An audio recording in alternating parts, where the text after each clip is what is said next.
আবরার উল আপনাকে যুক্ত করা হয়েছে, বলেন আপনি। জি ভাই, শুনতে পাচ্ছেন?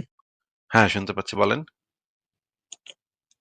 আচ্ছা, যে জাকির নায়েকের একটা লেকচার উনি বলছিল যে অনেক জায়গায় নারীদের সংখ্যা বেশি, এজন্য ইসলামে যেটা একাধিক বিয়ের বিষয়টা বলা হয়েছে, এটার আর কি উনি যুক্তি দেয় এটার সপক্ষে আর কি। তো কিছু কিছু জায়গায় আসলে দেখা গেছে যে পুরুষদের সংখ্যা বেশি, যেমন চীনে 3 কোটি বেশি হচ্ছে পুরুষ। সৌদি আরব, কাতার, সংযুক্ত আরব আমিরাত, এসব দেশে কিন্তু পুরুষের সংখ্যা বেশি। তো সেক্ষেত্রে আসলে এই যুক্তিটা তো আসলে বা মানে খাটে না আর কি, তাই না? হ্যাঁ, খাটে না। অনেক দেশই আছে যেখানে পুরুষের সংখ্যা বেশি। এখন পৃথিবীর বড় বড় যে দেশগুলো আছে সেই দেশগুলোতে আসলে পুরুষের সংখ্যা বেশি। এই জিনিসটা যদি যে কেউ ভেরিফাই করতে যদি চায় তাহলে ভেরিফাই করতে পারে। এটা একদম মিথ্যা কথা বলেছে। এক নম্বর কথা হচ্ছে মিথ্যা কথা বলেছে জাকির নায়েক। আমি আপনাকে একটু বের করে দেখাই আহ, কি কি মিথ্যা কথা বলেছে। এই বিষয়ে সংশয় ডট কম একটা লেখা আছে। আহ, সেটা আমরা একটু বের করি, যে এখানে একদম ডাহা মিথ্যা কথা বলেছে। আহ, যুক্তিটাও হচ্ছে গিয়ে ইসলামের যুক্তি না। এই যুক্তিতে আসলে ইসলাম চলে না। ইসলাম আসলে কখনো বলে নাই যে যাদের সংখ্যা বেশি তারা বেশি বিবাহ করতে পারবে। যাদের সংখ্যা, আচ্ছা আমরা একটু দেখি জাকির নায়েক কি বলে, আগে একটু শুনে নিই। যদি এখনকার দিনের পৃথিবীর দিকে তাকান, পৃথিবীতে এখন মহিলাদের সংখ্যা পুরুষদের চেয়ে অনেক বেশি, পুরুষের তুলনায় মহিলার সংখ্যা বেশি। তৃতীয় বিশ্বের কিছু দেশ এটার ব্যতিক্রম, যেমন আমার নিজের দেশ ভারত। সেখানে মহিলাদের সংখ্যা পুরুষদের চেয়ে কম। এটার প্রধান কারণ হলো মেয়ে ভ্রূণ হত্যা করা আর মেয়ে শিশু হত্যা করা। যদি মেয়ে ভ্রূণ আর মেয়ে শিশু হত্যা করার মতো অশুভ কাজটা বন্ধ করা হয়, তাহলে ভারতেও একসময় মহিলার সংখ্যা অনেক বেশি হয়ে যাবে পুরুষের তুলনায়। এখনকার পরিসংখ্যান অনুযায়ী শুধু নিউ ইয়র্কে পুরুষের তুলনায় মহিলার সংখ্যা বেশি, প্রায় 10 লক্ষ। আচ্ছা, এই যে এই কথাগুলো যে বলতেছে এগুলো একদমই ডাহা মিথ্যা কথা।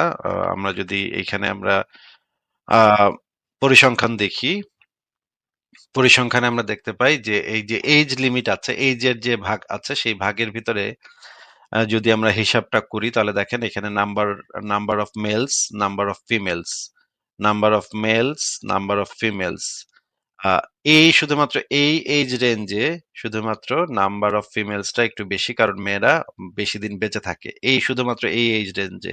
কিন্তু এই এজ রেঞ্জ তো বিবাহের জন্য কাউন্ট করা যায় না। এইটা তো 65 বছরের উপরের মহিলা, তারা তো আর বিবাহ করবে না। 65 বছরের উপরের মহিলারা তো আর বিবাহ করে না। শুধুমাত্র এই এজ রেঞ্জে মেয়েদের সংখ্যা বেশি।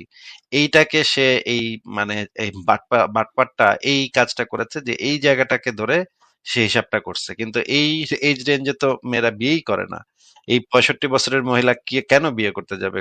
কোন দুঃখে বিয়ে করতে যাবে? আমি তো এটা বুঝলাম না। যদি আমরা আরো হিসাব দেখি, 65 ইয়ার্স এন্ড ওভারে গেলে দেখা যায় যে মেল ফিমেল রেশিও হচ্ছে 0.79। বাদ বাকি সব জায়গাতে মেলের সংখ্যা বেশি। এই যে দেখেন 1.06, 1.06। আবার যদি আমরা আমেরিকার পরিসংখ্যান দেখি, সেখানে আমরা দেখি যে এই একই আহ, এই শুধুমাত্র এই এজ রেঞ্জে এটা একটু বেশি।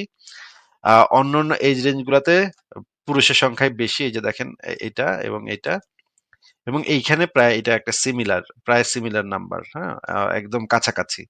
উনি যে বলেন 10 লক্ষ বেশি, একদমই মিথ্যা কথা।